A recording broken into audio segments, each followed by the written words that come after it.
Sorry about that. Now, I'm sorry about the live feed is acting up. Nothing much I can do about it now. Said I had a weak signal or something, but same signal I use all the rest of the time. But whatever. Let's keep it moving. Now, so because this is crazy that you have a Republican, Republican Party presidential candidate in the form of the gelatinous alleged pedophile Donald Trump saying that U.S. elections are rigged. And they absolutely are. But he's accusing the victim of rigging of being the rigger when he's the true representative of the rigging party. Does that not sound familiar? Have you ever seen an entitled, wealthy, racist white man accuse people of something when he's the one perpetrating those instances on those people?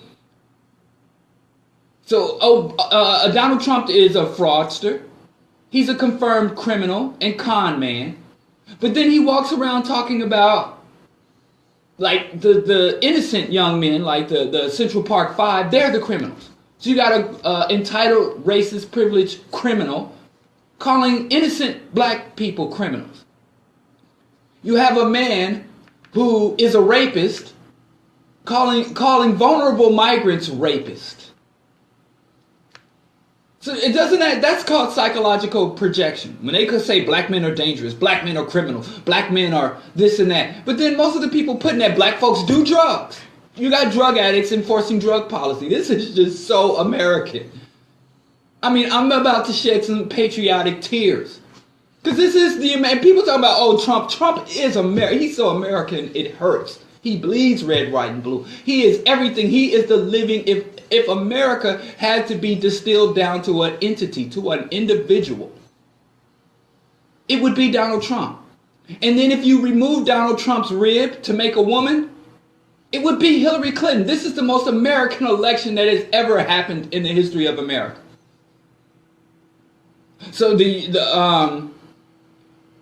the last Republican in office, Bush 2.0, he won the election through fraud. Fraud. You hear me? Fraud. Cleveland, Kerry run Cleveland. There was massive amount of voter fraud. No, not voter fraud, election fraud in Cleveland.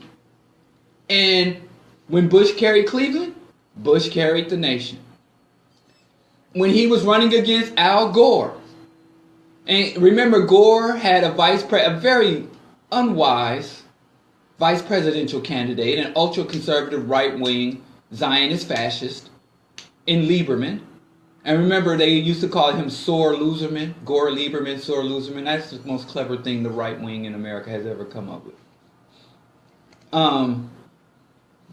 Florida, the presidential candidate's brother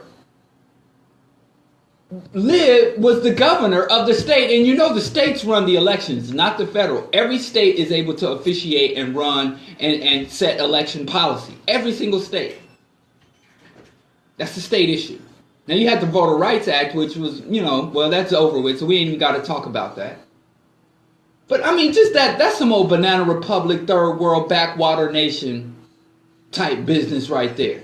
You got a national candidate, his brother is over this region running the election. Remember the hanging chads? And remember, this is how gangster that and how fraudulent that thing was. Florida state law dictates that if any type of election, local or national, whether you're voting for congressman, senator, mayor, dog catcher, and people always say that voting for dog catcher, nobody votes for dog catcher anymore. There aren't even any dog catchers. But I guess it's stuck.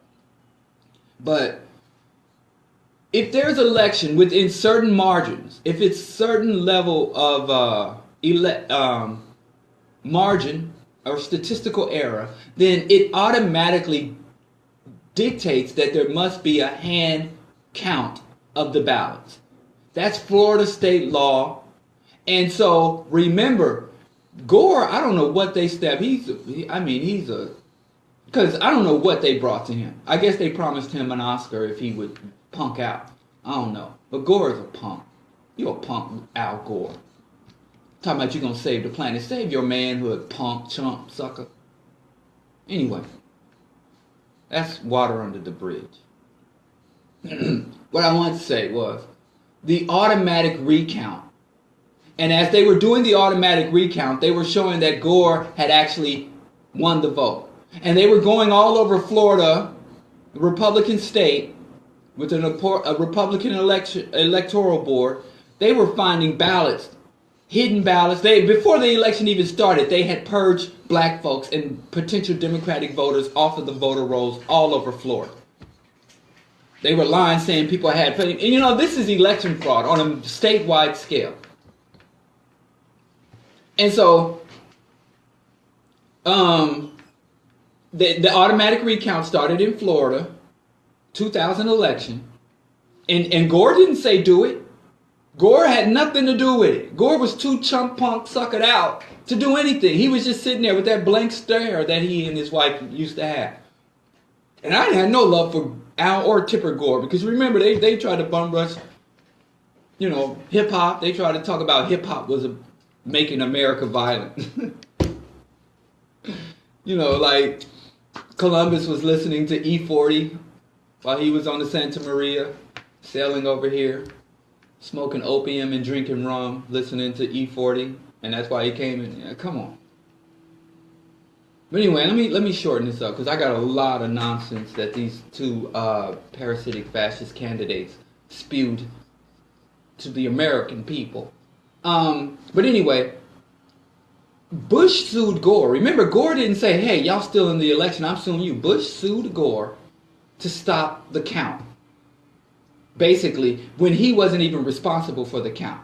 And the Florida Supreme Court unanimously voted against the Bush administration and said, yeah, what are you talking about? This is state law.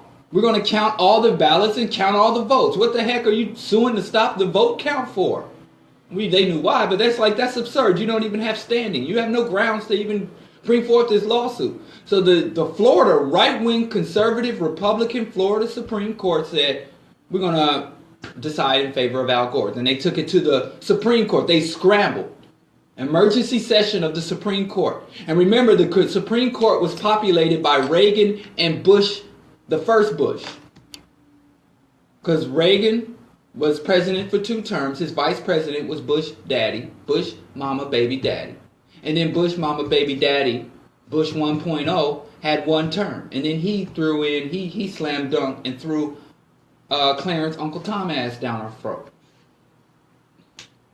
And so it was a Republican leaning, right leaning appointee, and his daddy's president, you know, that his dad was vice president for, had populated the court. Right? For 12 years. They were able to move the court way to the right. So they said, we're going to stop the count, and wherever we are, we stop, even though Gore. And then they continued the count in secret, and Al Gore won the 2000 election. Al Gore both legally won not only the popular vote by more than 500,000 in raw number votes, he also had won, because he won Florida, he won legally the Electoral College. So the Republicans stole the election. And not only that, in 2004, Kerry versus Bush, Kerry won Ohio. But it was stolen from him using the same techniques, the same voter fraudster, election fraud, same thing. So and that's why you notice the Republicans hate on Trump more than the Democrats do. The Democrats see Trump as a gift from the gods, because he's basically securing the White House for Hillary, because Hillary couldn't beat nobody. Hillary couldn't beat me running for president, and I ain't even on the ballot. The only person Hillary had a chance in hell of beating was somebody, Donald Trump, or maybe Lucifer. The only 2 people in the universe that she could run against and seem like a palatable candidate or more viable candidate. She couldn't beat the inexperienced black man. Right, white racist America voted for a black man over Hillary.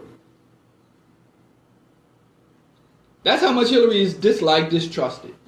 But she's got clout. I give her that. And stamina. So anyway, it's just very, because for him to put the words rigged election out there into the ether, to speak those words into the universe, is going to blow back on his party. Because there are a lot of investigative journalists out there. The number one, Greg Palast, but you got Glenn Greenwald. You look these guys up. They've been writing on this. Elections are rigged. And it is an insult and disrespect for Obama, because one of the main methods of rigging elections is disenfranchising black voters. And then the black voters they're not able to disenfranchise before the election, they set up these polling places with outdated voting machines. And they don't count the ballots. They spoil the ballots. They shred provisional ballots. So the main way of defrauding elections since the Reconstruction era is disenfranchising black voters. That's step number one. And so for the first black president to get up there and say that elections in the United States are valid is another yet a kick in the testicles, slap in the face, kick in the ovaries by the first black president. The first whack president. He's not the first whack president, but it rhymes with black. Forgive me. And it's just another kick in the face. Donald Trump is absolutely right. Elections in the United States, and we can't even go back to Nixon deploying the CIA and other off-the-books dirty fraudsters to delegitimize his election opponent.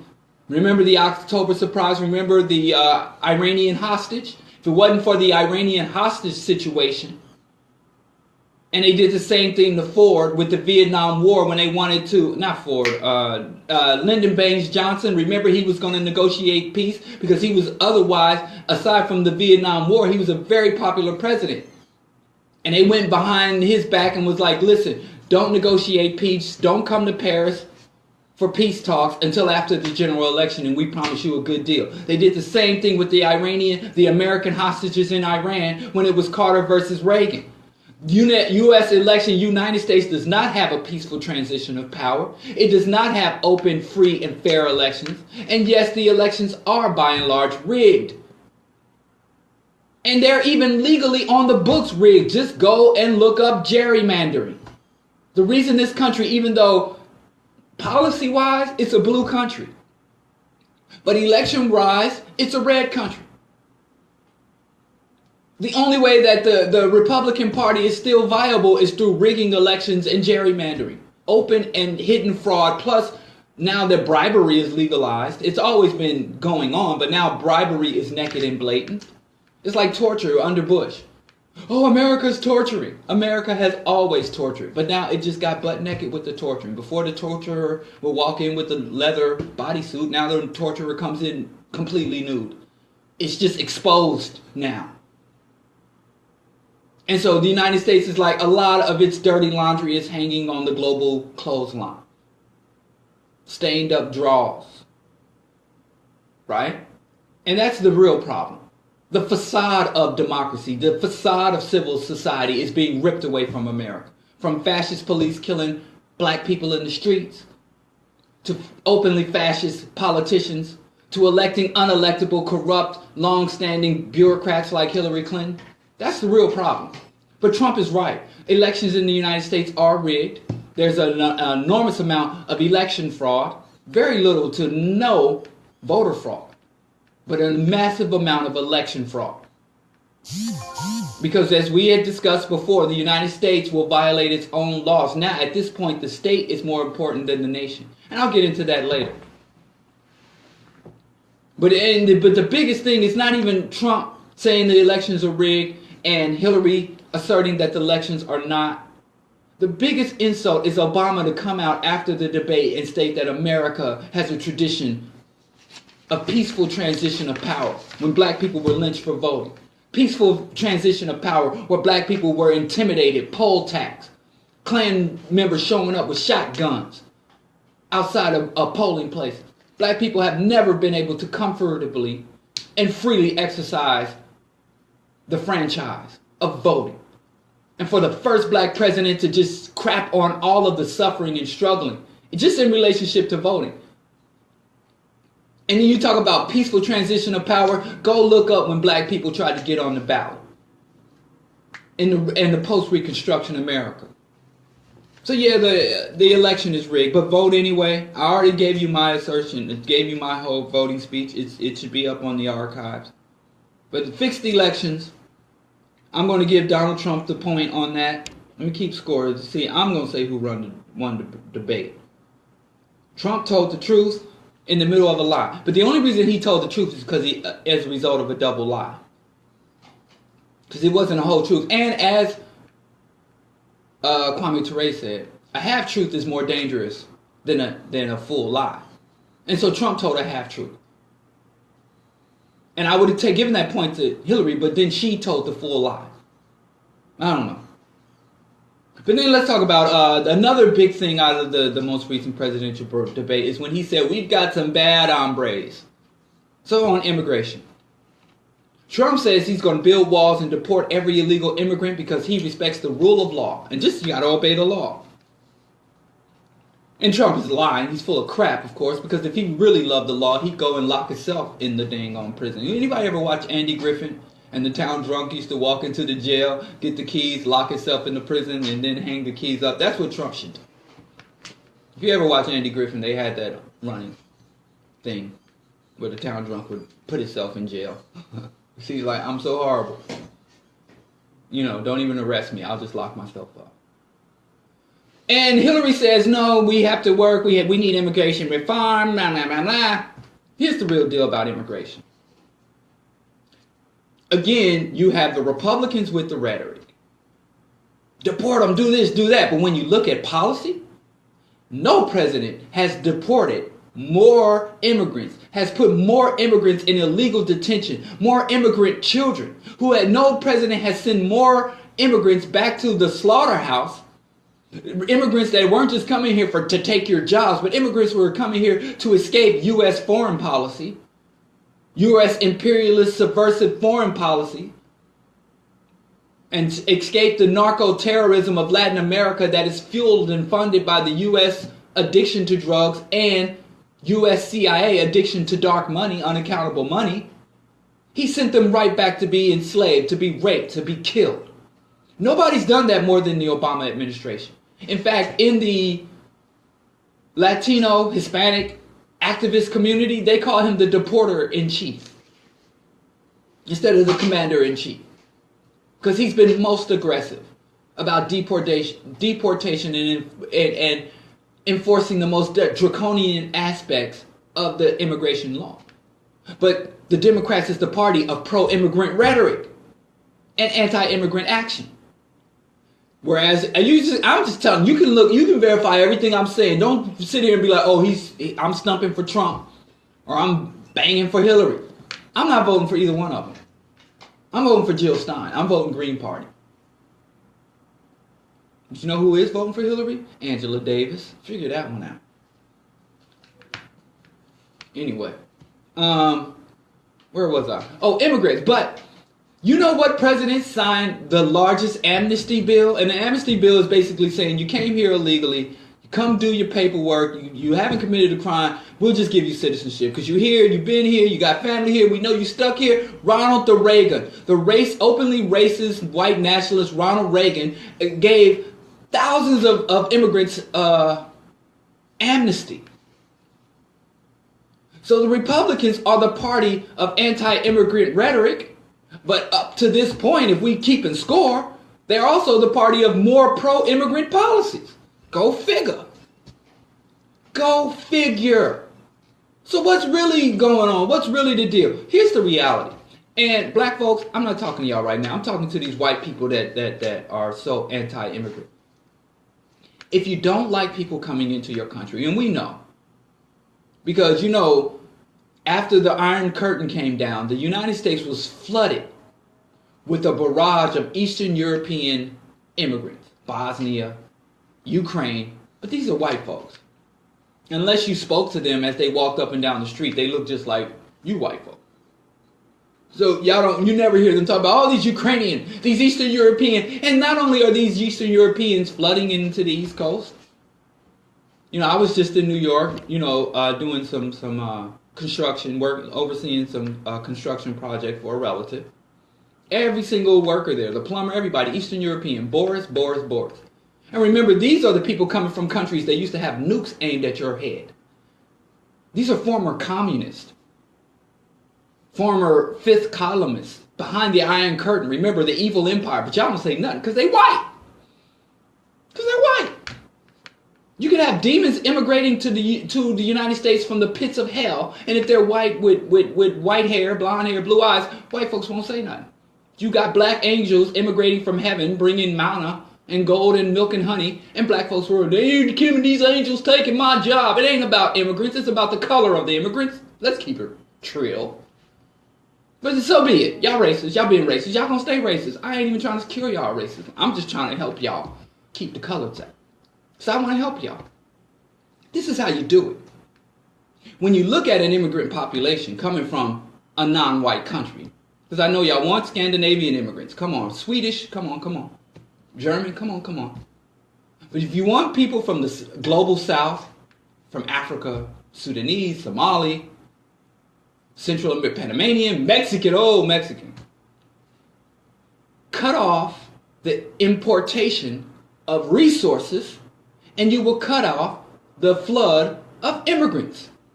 Because when you look at immigrant population, it's directly proportional to the level of extraction of their resources. People ain't coming here to live up under you and chase after your daughter with the good hair. They're coming here following their resources. So Mexico is a relatively wealthy state. It's extremely wealthy in resources.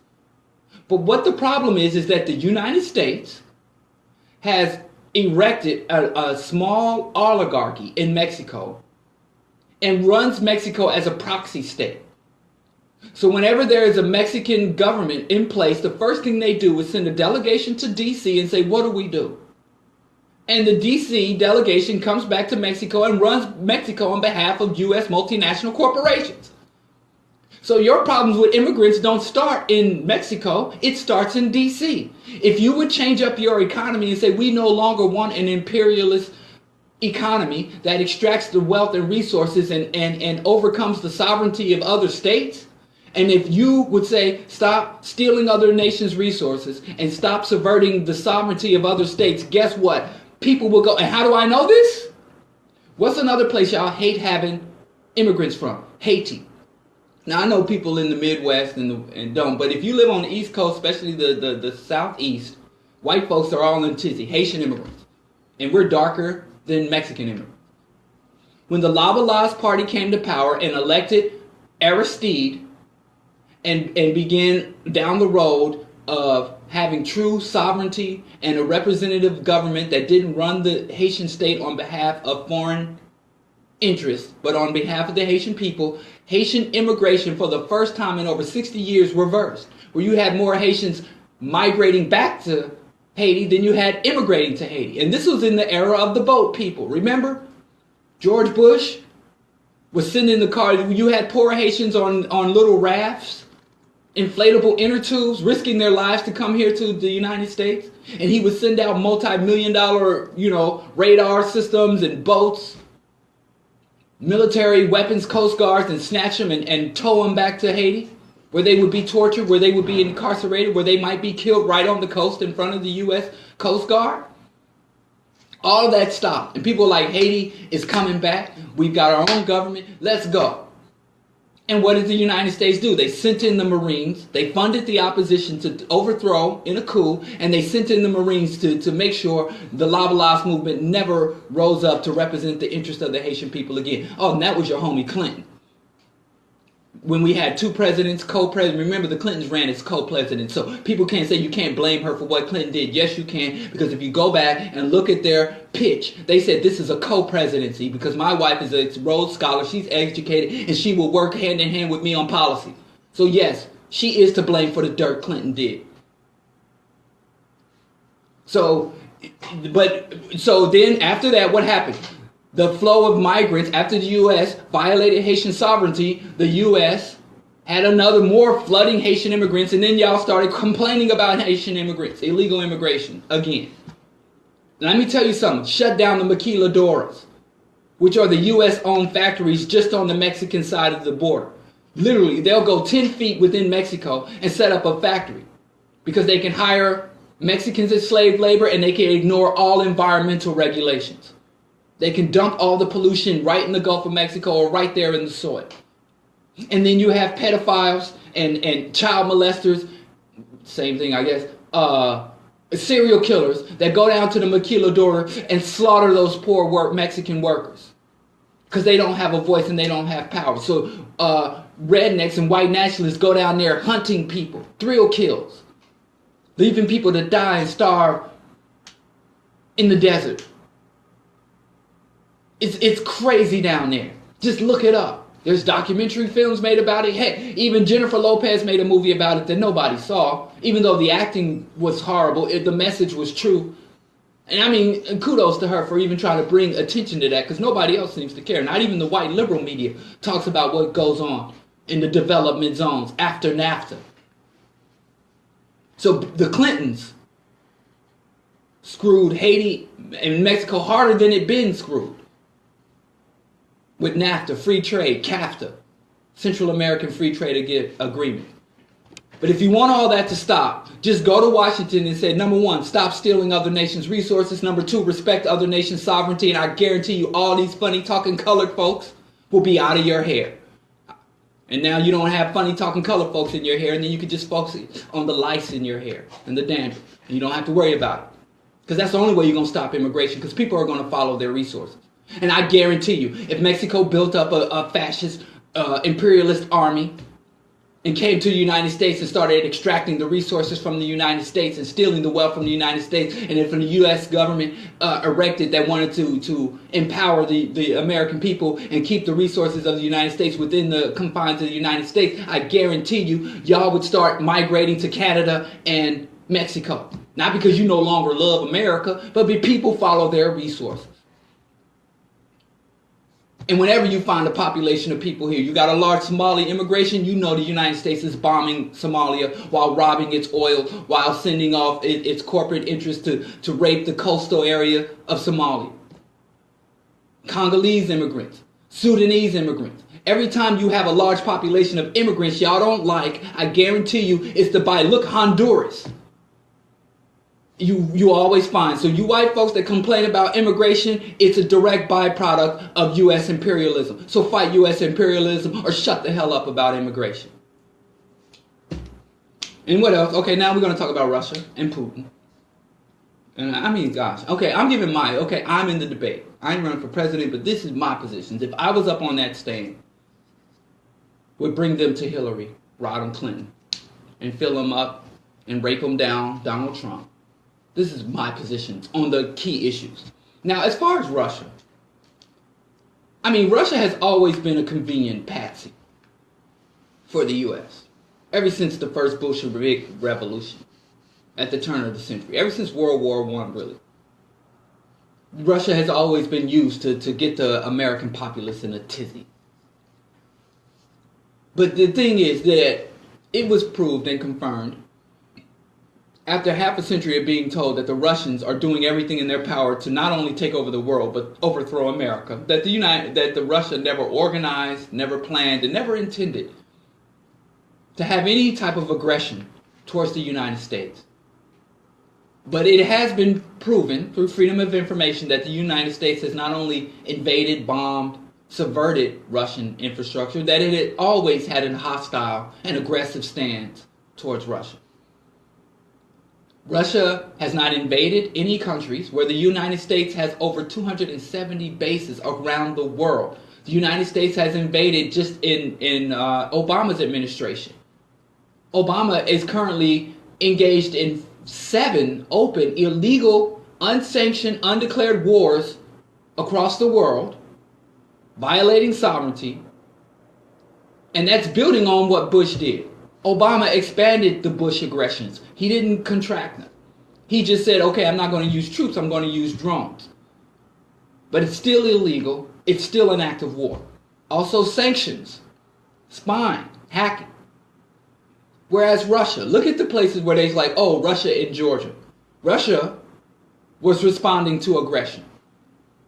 If Georgia is on the state, when you're neighboring a superpower, you better, carry the water. You better, carry yourself correctly. Just imagine if Mexico started working with the Russians and building Russian military bases in Mexico. We don't have to imagine. Look at what the U.S. did when Russia tried to do that in Cuba.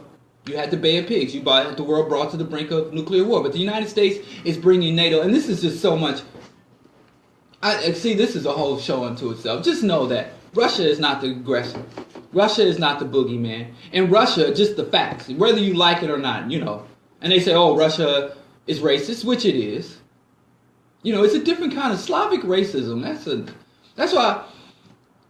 In one of the shows next week, I'm going to talk about white diversity. The myth of white unity and white diversity, because there's a lot of internal conflicts amongst white folks. But unlike us, where they see us have internal conflicts, they exploit them.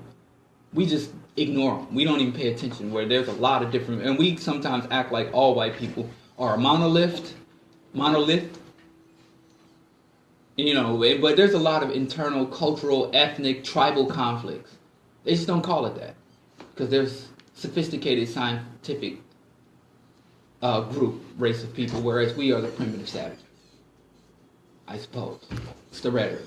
But anyway, oh man, I'm way past the break in my election breakdown. But here's the basic thing: Vladimir Putin has had his national integrity and Russian sovereignty routinely violated by NATO, the UN, and the United States. From the Georgia, and when he went to Crimea, in fact, he hasn't gone anywhere where he hasn't been invited. Russia is in Syria at the invite of the Syrian government. The United States is operating in Syria on sovereign national soil, is an aggressor. It's not there, they're not wanted, and they were told to exit. Same thing with the Ukraine. When they annexed Crimea, it's because that's a Russian ethnic province, and Crimea voted to join Russia because it did not want to go with the coup in Ukraine. So there was a coup which delegitimized the government, and therefore the different regions within the nation were like, well, everything's up for grabs. So we're going to roll with the Russian because most of us are ethnic, cultural Russians anyway. So again, where they try to say, oh, this was some wicked, evil invasion thing, no. And I'm not a fan of Russia. Or even Russian communism. I mean, yeah, Trotsky and Tolstoy, they've got some great works coming out of there that I admire. But overall, I think, I have a lot of issues with Russia. But, the U.S. is in no position to condemn, complain about, or even criticize Russia. And we remember, it used to be the progressive position to reach out in peace and negotiate with the Russians. And it was the right-wing Republican position that we don't talk to the Russian, we just show them force. And now that's flipped. That has flipped. Remember, the Republicans used to run on a platform that the Democrats are too soft on the Soviet Union. They're too soft on the Russians. And we'll be hard on the Russia. And now Hillary Clinton say, I'm going to impose a no-fly zone. I'm going to do this. And she's going to be hard on the Russia. While Trump has promised to negotiate with the Russians. But all in all, Trump wins that one. So Trump wins on fixed elections. And I'm not saying he's right. He's just less wrong than Hillary. Trump loses on immigration, so one. And then Trump wins on Russia. And now we're at the top of the hour. I have to take a musical break. And then I'll come back and we're going to cover Trump's groping and sexism, Trump and Hillary's eligibility for president, and then their final closings. And then I'm going to talk about what's not in the debate, what should have been at the helm of the debate. Global warming and climate change, U.S. imperialism, national debt versus personal debt, banking, Wall Street regulation, TPP, NAFTA and free trade, the fight for 15, Black Lives Matter and policing, Supreme Court, and obstruction of the federal government, obstructionism in the federal government, and education. Those are major issues that were not touched on that should have been at the core of the election. And so we're going to touch on them today. Because we are, as Africans, we are legally citizens of the U.S. empire. But functionally, we are subjects. No, we're citizens of the United States, but we're subjects of the U.S. empire. I have to get that right. Because titles and labels do matter. And so, even if you're not engaged in politics affect your life. And you should understand it. No matter what your stance on, we have to understand these things and what this is all about. Because as Pan-Africanists, we're engaged in a global struggle. And these issues, I mean, that's why I think all people of the world should be able to vote in U.S. elections and run people to be president. You should be able to live anywhere in the world and run for president because the United States is the global empire. You know, we live in what is called a unipolar world with one sole military superpower that dictates everything to everybody else. And so just in fairness, until the United States stops being an empire, everybody should have a say. But anyway. We're going to take a musical break, a short musical break, come back and get through that. And then and if I have time, I'm going to play some other white scholars. So people just know, especially for the white listeners, that this ain't just my crazy black militancy. There's a lot of legitimate white voices that are saying a lot of the same things I say about America and its blatant, fatal, terminal hypocrisy. U.S.'s hypocrisy and false image of self is going. So we got to wake up, people. And what am I doing here? I'm ringing the alarm to wake up my people.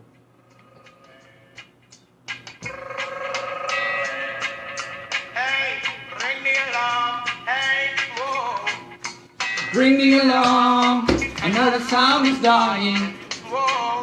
Hey, ring the alarm. Thank you for listening live. I'm going off live, but we still got 2 hours of show left. We're done at 10. This is an extended show.